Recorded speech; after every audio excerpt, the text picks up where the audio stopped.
This is the Action Movie Guys podcast, bringing you action movie reviews from across the decades, plus box office numbers and insight like never before. And now, your hosts of the Action Movie Guys podcast, Alex and Nate. Welcome, everyone, to a brand new episode of the Action Movie Guys podcast, episode 127, the final movie to the Transformers franchise with The Last Knight from 2017. I'm your host, Alex Figueroa, and my co-host is Nate from Netflix Reviews. All right, Nate, how long has it been since you've seen this movie? 2017. I saw it at the theater and then never again. So this was a second watch. Yeah, look, for me, this is a brand new watch. I've never seen the final two, but guess what? At least I got to watch it. But we got to tap into some stuff here. Movie reviews, fresh movie review here. But again, for those of you that are watching us on YouTube and you're listening to us on the go, thank you so much. And you guys know how we do our routine here. We're going to give you guys some box office numbers, Rotten Tomatoes scores, then into our actual movie reviews. So let's start it off with some box office numbers for Transformers The Last Knight from 2017. Domestic, $130 million. Ugh.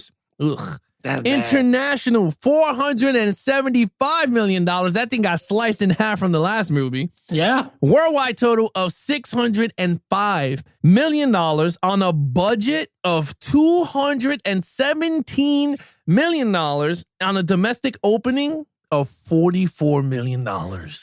Well, you know, when you add in marketing, let's say, because marketing is usually a lot. Let's just say 100 million. That makes the budget about 320. It still made money. But when it's pretty funny how big this franchise is when 600 and something is like a disappointment.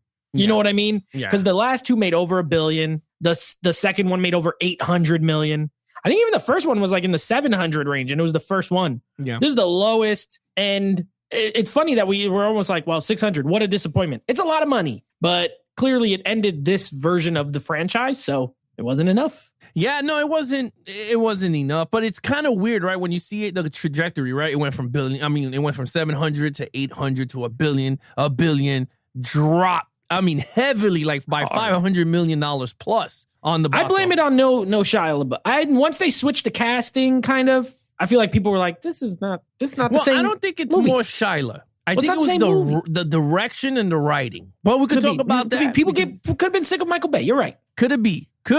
But we're going to talk about that in a few minutes. But let's check out what the critics and the audience have to say about this film. Well, bad. So this is the lowest with both. Critic score is only 15%. I think the last one was only like 17 or something, but this is still lower. This reminds me of that one time when I thought we wouldn't get any lower than a certain movie when we were doing the bad movies, and then the next one was like a 3. This is like similar. I was like, there's no way it's not going to go under 17. It is. 15. Audience score, 43. So low. Every other one had at least a 50. I think that was like the lowest. This one finally dipped into more people disliked it than liked it. Not surprising. The box office says, man, that kind of lines up. It does kind of line up, but I thought it would have been a lower audience with the critics. But it's kind of like, it's like on a weird slant here. It's like the audience has always been way ahead of the critics on this franchise.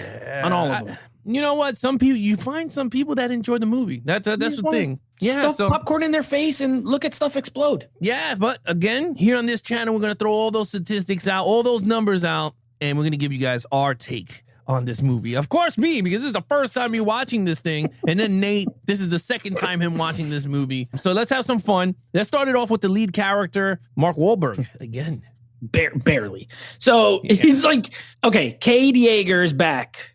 And I thought he was fine. I thought he was fine in the last movie. Yes. I'm going to be 100% honest. It's not good in this movie. Not Mark Wahlberg. Mark Wahlberg's the same. The character is written in such a terrible way. And he falls into... I hate lead characters like this, where they just sort of like stumble into everything. Yeah. Like, why was he even in Chicago? At the part at the beginning when it's all like all this stuff is happening and Dora is there, the girl who played Dora, and she's running around, and all of a sudden Mark Wahlberg shows up, right? He lived in Texas in the other movie. Now he's in Chicago because I don't know why. They don't really explain. You could make assumptions. You could say, well, he worked with the Transformers, and I don't know. They don't explain it. And then he magically bumps into this guy, this rotten Transformer who gives him this medallion that's been blessed by the wizards of the freaking Transformers. The Knights. and we'll get into the story at story time, but yes, the point is, it's terrible. Like, his whole character arc's terrible. His daughter's not here. That's good because she sucked anyway. He has a phone conversation with her. And then they introduced this new girl, almost like she's going to be the replacement daughter. And then she's off the screen for like mad long. And then just magically shows up at the end in like Ireland or wherever they are. It's very bad. It's very, very bad. Mark Wahlberg does his best. I'll give him that. So my score is not on him as far as like a bad performance. Right. It's just on the character itself. Is very bland and boring in this, and he's pointless. I give him a 2. Yeah. I didn't want to give him the 1 because Wahlberg tried. You could tell he tried. He's funny at times. Some of his humor worked, but overall, very not good. Look, I agree with everything you said. For someone like me that watched it for the first time, I was confused as hell with his character. Because he was an inventor, right? Because they kept pushing that in the last movie. I mean, the part 4, he's an inventor. He invents things. And then that's the whole joke during the whole thing. Yeah. I did not like the direction they gave him. I agree with you. He showed up there. Maybe Bumblebee was like, we needed to go save, these guys. Whatever. It is what it is. He's now a fugitive on the run, which I was like, what the hell? He saved everybody. But what's up with Chicago? Like, Chicago is getting destroyed all over the place now. It is what it is. The third time. It's the third time. And I hate movies that when you introduce a character and automatically it's like, I'm good. Like, they pass him something and now he's the chosen one to save the world. And I'm like, dude, we did this in part 4. He was the chosen one because he found Optimus Prime. And now he has the sword, which we're going to talk about his storyline. This damn medallion that turns into a tattoo most of the time during the whole movie. I'm like, this is corny. I hate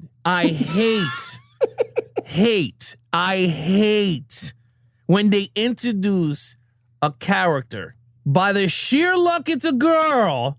That is, my parents died here, and now I take care of these Transformers. And all of a sudden, you can't tell her what to do. And I'm like, but where did you come from? I'm like, we over here with where do you live? Yeah, like, why are you here? Like, why are you a necessity to the thing? And again, Michael Bay, the writing team for Transformers, because after we've seen all of these, they suck ass. Why do you introduce another female that's an inventor that knows how to fix Transformers? I am getting sick or tired of characters that know how to fix shit. Like, I'm just it's getting annoying. And we're going to talk about the bonus movie because that's another thing also with that situation. But again, we have an inventor, Mark Wahlberg. We meet, I guess, Dora the Explorer that knows how to fix these Transformers. She lives with them. She lives in this they blow freaking it looks like a bomb went off in like the Middle East somewhere. And she just lives in there. Yeah, Chernobyl. Look, with all that said, I agree with Nate. I gave him a 2. He was entertaining. I don't think it's Mark Wahlberg's fault on this time of the movie. Yeah, he tried as much as he could with his charm. Yeah. This movie, we're going to talk about later. Okay, main villain, I'm going to tell you right now, I don't know who the hell it is because we had 150 of them throughout the movie. So one villain. One. It has to be a 1 because, like you just said, who is it? Who is it? Megatron is somehow, Megatron still exists. And at this point, I've given up trying to even understand how he could. He was just a head in the fourth movie. If you remember, the 4th movie, he's a head. They find his head, they connect it, and they make the Transformium. And then there's Galvatron, who's Megatron. But that version of Megatron's not here. Now it's like regular Megatron again. Starscream, disrespect. Starscream has to be the most disrespected character in all of the Transformers franchise. Yeah, and I get he was always kind of the whipping boy in the cartoon, but you could be the whipping boy and still be a formidable villain. Yeah. He was okay in the first movie. Like, he had some moments, but after that, I mean, he just got really crapped on. Then you got this team of villains that they like bring in and they have this stupid shots where they're like, they had dumb names. I don't remember any of the names because they were all horrible. There's like one with a mohawk and they're like in Transformer jail. I'm like, yeah, boy, come out Transformer jail and we're going to do it. And I'm like, oh my God, what is it? It was Mohawk. Yeah, Mohawk. Yeah, it was Mohawk. And then some other one. Berserker. Was the one that they did Jamtown and Barricade. I think Barricade was one of them. Oh Lord, have mercy! And they're like doing all this like gang signs, and I'm like, what am I watching? I literally stopped and said, what am I watching? Then the real villain, I guess, is that lady Transformer who's the creator of all Transformers. Who, by the way, never mentioned in 4 other movies, they never mentioned that there's like a god Transformer that created the Transformers and created Cybertron. Not to mention, I thought Cybertron was blown up. And she's on it and it's coming to Earth and it's still there. So did they really even have to leave Cybertron? No, they probably could have stayed, or some of them could have went. Oh, we'll get into story in a moment. But all I gotta say is, and then there's the people. Then there's the humans, right? Then there's this like task force team. Some of them are douchebags. Yeah, they brought back Josh Duhamel. You know, they tried to bring back some characters, like John Turturro. He wasn't in the 4th one. He's in this, but wasted. I mean, you want to talk about wasted? Wasted. Josh Duhamel, he's just a military guy, but he was always like a entertaining character, mostly in the first 2, but they brought him back. He looks cool, but he doesn't really have anything to do. No one has anything to do. The villains don't have anything to do. I don't have anything to do. One, I hated him. I don't know. There's not clear. Is it the planet? Is it Unicron? Is it Cybertron? Is it Megatron? I don't know. Dude, you spoke to the gods, bro. That I tell you right now, it's music to my ears. Because I gave this crap a 1. I did not know I'm going to be honest with you, dude. I did not know how many villains I was watching. I mean, to the point that me and my wife was like, I couldn't, and I had my iPad and I'm taking notes while watching, and I'm like, okay, villain number 3. And then I'm like, villain number 4. I think by the time from RoboCop in the beginning. It was way too much. Again, it's like they just cluttered villains. Like, if you're gonna make the main chick of it, which I didn't mind, right? I didn't care. Whatever, it is what it is. You could explain it, whatever. Either way you wanted. But then you throw in this storyline. Oh, we gotta get the storyline. Anyway, you throw in this whole thing with medieval times, which I'm like, whatever. And then that's villain there. Then there's a villain. You know, it's so many villains through the course of time. Then you have this villain, that villain, the human villains. And I'm like, this is way too much complex for a 2 hour and 30-minute movie, I think it was. 2 hour, 35 minutes. 35-minute movie. I'm like, this is way too complex for a Transformer movie. I was like, just make it simple. And you're right, Megatron. First of all, I thought his name was Cybertron or whatever is it, Chronotron or what was it? No, Galvatron. Galvatron. And all of a sudden they call him Megatron. I'm like, when the hell did he switch names? When did he get his body back? Yeah, I don't know. That was so. Did they put it back on him? I don't know. Yeah, it was so much confusing. And then the scene that I wanted to rip my screen out the wall is when he sits down and he negotiates releasing the Transformers. I'm like, when the hell is this like even?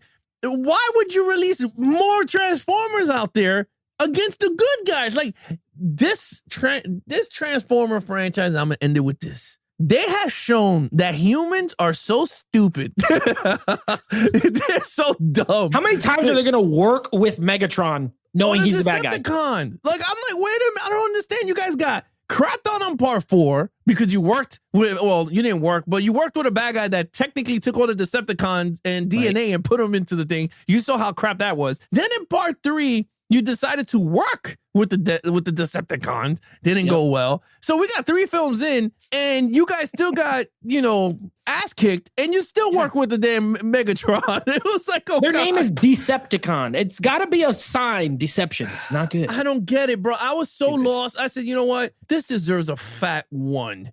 And that's what it got. Okay, action scenes. Okay, so this will be the only time I won't rant. I don't think they're great, but it's probably on this movie, it's probably the strongest aspect because everything else is so bad. And even with that said, the action's only okay. Like it's Michael Bay, for all his other faults, can shoot action. To me, there's no doubt about it. A lot of people don't like him. That's fine. He's made some good movies. He's made some bad movies, but one thing he can do, shoot action very well. The problem here is that now it got to the point of he had no other ideas to really do it. We get again, like from part 4, a Transformer transforming and a tire hitting a guy in the face. Like this just happened in the last movie again with like them catching the people in the midair and like 3 movies in a row. And that's what happens when all of your movies are friggin' 3 hours long and they're, you're going to run out of ideas for the action. I did like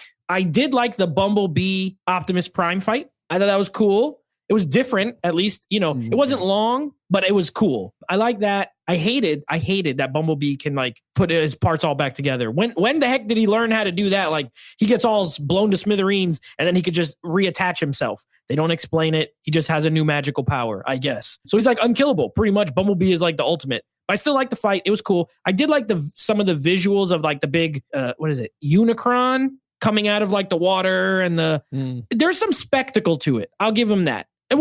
I didn't hate it. I'm going to give it a 3. I thought it was fine. There were moments where I was like, okay, this action's pretty cool. You know what I mean? But nothing like any of the other ones. Even the fourth one where it started to go down a bit was better than this one. 3. I feel kind of indifferent, but there were moments where I said, that's cool. But there was not a lot of moments where I said, this is really terrible. So I can't go below 3. All right. For me, this was a strong suit like you. I gave it a 4.5. Oh, okay. Yeah. I wasn't going to go full 5. I went for 4.5 because they did do a lot of recycling of the action, but what they did different was that they tried to give you a different style of action throughout the movie, which we didn't get in the other movie, right? We had the car chase scene through London or whatever, Scotland, which Scotland, I think. I thought that was pretty cool with the Ferrari. They go underwater in this one. Yeah, we did the water thing, which I thought that was pretty cool. I said, all right. I love the time thing. When the guy shot the time and they went, ooh. Oh, the bubble? I was like, this is cool. And they all escaped. I was like, okay. I was like, that's some points there. I had to throw some points for originality. Hot Rod, wasn't it? Yeah. He was the, he was what French. the hell was it? The Bugatti? I think it was the Bugatti. He was like a Bugatti. He was French too. Yeah. For some reason. That was too funny. He was funny. I like the different accent Transformers because they were funny. Yeah. I give him that. But you had those things. Optimus Prime actually was pretty cool. I'm not gonna lie. Every Optimus Prime scene was the best. I'm not gonna lie. He gave the whooping. Bumblebee detaching himself, going all over the place. I kind of seen that he got the upgrade from that guy from the 4th movie. Maybe his people hooked him up. That's the only thing I can explain it. But other than that, I agree with you. I was like, when the hell can he just come back together just again? Die and put himself back together. Yeah, so I guess he's like the Wolverine of the Transformers, that he has the healing factor. Yeah. Other than that, I have 4.5. I thought it was the strongest suit. When the action kicks out, I'm not going to lie. All the Transformer movies, even the crap one in part 2, when the action kicks in, it kicks in. It hits you right in the face. Like, we're going to give you what you paid for. Now, in the other hand, we're going to start talking about the storyline. But again, I gave it a 4.5. 4.5. You gave it a fat 3. Let's get to the storyline. I mean, how many things are introduced in this movie that were never ever discussed in any of the other movies? First of all, Bumblebee shows up, and apparently he'd been here since World War II and was in the World War II and all this stuff. None of that is ever mentioned in any of the other movies. He's like, Bumblebee in the original movie, they don't show Bumblebee land. They just show him show up to Sam's house, the car lot. Yeah. So sure, they didn't say how long he was here for, but they sure didn't ever talk about that he's been here the longest. Like, they didn't say that he's been here 70 years longer than, because if you remember in the first movie, Optimus and Ironhide and Ratchet and Jazz, they all show up. Yeah. They crash land in like 2007 or whatever. No one said Bumblebee been here since 60 years. When your main ones show up in 2007, you got to assume with that first movie that this is the first time. Obviously, they came a long time ago because Megatron was frozen. He's been here. But that doesn't mean they've all been Transformers since the beginning of time. In this movie, they make it that they have been here since like King Arthur times, okay? And then they play like Merlin. They play it straight. And they try to explain that Merlin's not really a wizard because he just found the robots and that's considered magic. And they try to do that whole crap that a lot of other movies try to do. It's not creative. It's not new. It's not inventive. It's stupid. Those knights that just like, they live in a cave or something. There's a freaking robot dragon. Why? Why is there a robot dragon? It's dumb. Why did the Japanese Transformer that was blue in the last movie? Why is he red all of a sudden? Like just random stuff. Bumblebee can now put himself apart and put himself back together. Optimus is like bad for a little bit, and all it takes to get snapped out of is Bumblebee talks, and all of a sudden Bumblebee can speak. Never mentioned that he can talk. All of a sudden he can talk. It was a cool moment, granted, but still. Well, didn't he put the speech? Oh no! Yeah, but remember they put it. Because it was a lady's voice. It was like Alexa or something. That was funny. Yeah, and he's like, oh, he gets mad, and he that part was funny. But then all of a sudden he could talk regular. And the fact of the matter is, this is I think as bad as part 2 is, they had an excuse with part 2 because there was a writer's strike. They had at least some excuses they could go with. You got no excuse here. Everybody just wrote a terrible, terrible script that makes no sense. The Wiccans? What in the hell? Where's Sam then? Then Sam Witwicky should be like in this movie again. They don't mention that he should be the last night or whatever. You know what I mean? But no, it's Anthony Hopkins. Why did Anthony Hopkins agree to do this? He's the only actor that's like, he comes out clean because he's Anthony Hopkins. You know what I mean? But yeah, no, I agree. Good God. One. It's horrible. It's so horrible. Look, I'm not even going to hold this back. I'm going to tell you right now, it's a fat ass one. Like, this movie is garbage. Like, I thought 2 was bad. Look, 2 has some, I don't care if he does all the, like, he could do that 100,000 times. Go to and Robot I Heaven. will watch that or go to Robot Heaven because that is more explainable without being explained to me than what I just witnessed for 2 hours and 30 minutes. The damn movie starts off with a medieval time scene, and I swear to God, I was like, what am I watching? I think I put it on the text. I sent it to you guys. I said, what am I watching? I was like, this was just like... Merlin shows up. Yeah, he comes out with King Arthur, and I was like, what is this? And I said, don't do this to me, Bay. And he did. I was like, now you're dirty old man, Bay, and now you destroy history, Bay. Why does every Transformer movie have to do something with history? Like, you gave me the whole president thing. It was okay. It was cool. It fit the narrative. I was like, yeah, that was actually pretty cool. Now you come and destroy medieval times in the circle. And I was like, you got to be killing me that King Arthur's sword is a Transformer sword that could block anything. And I said, you got to be kidding me. So I said, all right, this is garbage in its making, but let's just continue garbage picking. So we're here watching. And I'm like, you got to, okay, fine. You have that stupid storyline. Then you got freaking Jägermeister here, shows up in Chicago, and all of a sudden Bumblebee starts to like shoot everybody. And then Josh Duhamel comes from the blue and goes, stand down, Bumblebee. And I'm like, what do you think he's going to do? He ain't going to listen to you. The first 2 movies ago, you guys were shooting at him. Like, he ain't going to listen to you. Now, all of a sudden, let him go. They're not Decepticons. Then you got the bad human going, we got to stop him at all will. And I was like, you got to be kidding me. So I said, all right. And then they find Dora the Explorer.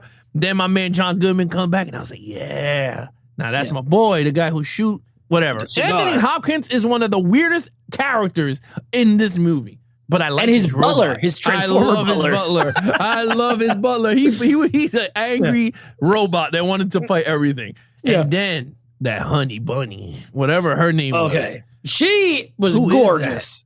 And she's the only other movies that I know her from, I know she played Peter Quill's mom in the Guardians movie. She was all sick and cancery, but that's her. And she's been in some other stuff, but she's stunning. And she's the first one that Michael Bay didn't shoot like a creep. That's what I was gonna say. She looked beautiful. He didn't do his Bay, old man, dirty Bayness shots. Nope. And I said, this is good. And you know what? I told my wife, I said, I was like, people gonna think I'm crazy because I'm gonna say it here. I said, that is Lara Croft if they ever reboot it again. Because she looks exactly like Lara Croft. When she was in the submarine and her hair was all wet and she was in the tank top and she's British. And I said, that's a plus in this guy's book. And she was great. She was great. No, she's amazing. She was beautiful. She had blue eyes, just like Tomb Raider. I was like, she is such the whole package that no one saw this. But yeah, look, I gave it a 1. Fat ass 1. That's what I'm going to call it. Fat ass 1. This is a garbage storyline. Okay, overall. 1. No, I just don't. This was the last time I'm ever going to watch this movie. You're right. I used to hate part 2 the most. I always have. I'm like, it's terrible. Like, there's so many issues. But now rewatching this, I like part 2 better than this. And I still hate part 2. So really, to me, a 5, and we're going to do the bonus episode with Bumblebee. I guess it counts. 6 Transformer movies. But for the 5 Michael Bay, like, main storyline Transformer movies, I really like 2, and I'm okay with the 3rd one, and I hate the other 2. But this one it's worse. I think this is the worst one. It's boring. It just it goes on. It's 10 minutes shorter than the last movie, and it feels 2 hours longer than the last movie. The storyline is horrible. It seems like they didn't know really what they were doing every single time they went to make one of these, and they just went further back in time and further back in time and further until the whole thing collapses on itself and it doesn't make any sense. You know what I mean? Yeah. Why do we have to keep going back in time? Why can't we progress forward in time? You had the first movie. The second movie doesn't bank too much on going back, although it does because you have the Fallen, who's this old villain from the old, and then there's the Jetfire guy who's old and been there, but that's like moderately old. And then they had to start going back to freaking the moon landing, dinosaur. They went back to the beginning of Earth in the fourth movie with the robots making all the dinosaurs metal. And all. I'm like,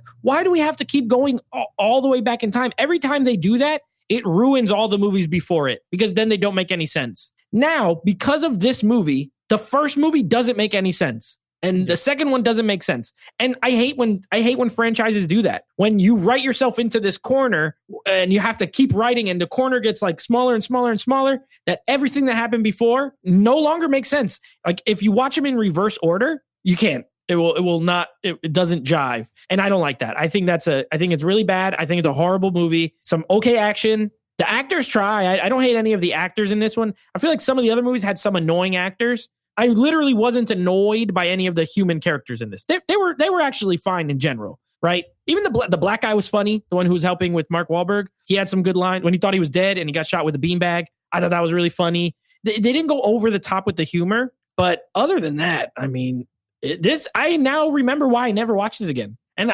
it's terrible. So it's a 1 for me. Yeah, I'm going to say this right now. I mean, this is a 1 and done for me. I don't think I'm going to revisit this ever again. Maybe if my kids want to watch it, they could do it themselves. But I can't see myself personally sitting down and watching this. I gave this another fat ass 1. This movie has so much problems, and it's really a shame for a $217 million budget for a movie like this that really didn't need all of this stuff. I mean, these are my notes because I knew overall, I'm just going to lay it down. Yeah. The main villain was like 4 to 5 of them. Okay. They had tons of useless scenes that could have cut like 30 minutes down. It could have been a 2-hour movie flat. Okay. Yeah. Anthony Hopkins was useless, but I understand the storyline he was trying to tell, but it was still a useless character because he didn't do much. Okay. Mark Wahlberg was good. He tried to carry the movie as much as he could, but then again, they started to throw so many other characters around him that didn't even work. So could it worked if they had Sam Witwicky back? It could have. The storyline could have been strong, but then it would have not been. I mean, him and Mark Wahlberg helping each other could have worked, but I agree with you. The movie timeline, I think, and I said this before when we did Age of Extinction, this was a strong reboot. What's it called? Like a soft reboot. Yeah. Basically, 1, 2, 3, that's it. And then Age of Extinction last night on its own. Because this had nothing to do with Shia LaBeouf. And you do see his photo in Anthony Hopkins' office when they show the Sam Witwicky. The tree, the family tree. Which, again, they put a stupid photo, which I'm like, come on. I mean, at least put a good, put his grandfather at least. Like, why does it have to be Shia LaBeouf? But I was like, it is what it is. And in a nutshell, I am beginning to not like Michael Bay. And I'm not saying it as a joke. And I'm being honest because now you get to see his style of shooting. And now I can see that this is not my style. I did not like the Bad Boy movies. I enjoyed them for what they were as action films. But seeing that even those movies, I have the time problem. That those movies feel like they're 8 hours long. And now I was like, it could be the writer. No, seeing the Transformers, now I know it's Bay. Like, it wasn't, it's Bay's direction of how he takes these action movies. And I'm kind of noticing it, but we're going to revisit. We're going to revisit it, of course, in the action movie. He has a ton of action. Armageddon, The Rock. I do love The Rock. I won't lie. But you're right. Now that you're mentioning that, like, isn't Armageddon the same? It's like 2.5 hours long. Yeah, and it feels long. Like, I felt like we were in Armageddon. I'm like, Jesus. And The Rock is long too. Great movie. Yeah. But The Rock feels long. Bad Boys 2 is long. Is the longest. That. Oh my God. When he go to Cuba, I was like, ¿por qué? Like, why? But anyway, no more ranting on Michael Bay. We'll do a Michael Bay month in the future. Well, of his non-franchise movies. We could do Director Spotlight. Oh my God. Oh, that'll be a chore. Well, we have these done. So you're right. We don't have to rewatch them. We don't have to watch these no more. We could direct people to this. But anyway, with that said, Nate, what is your overall?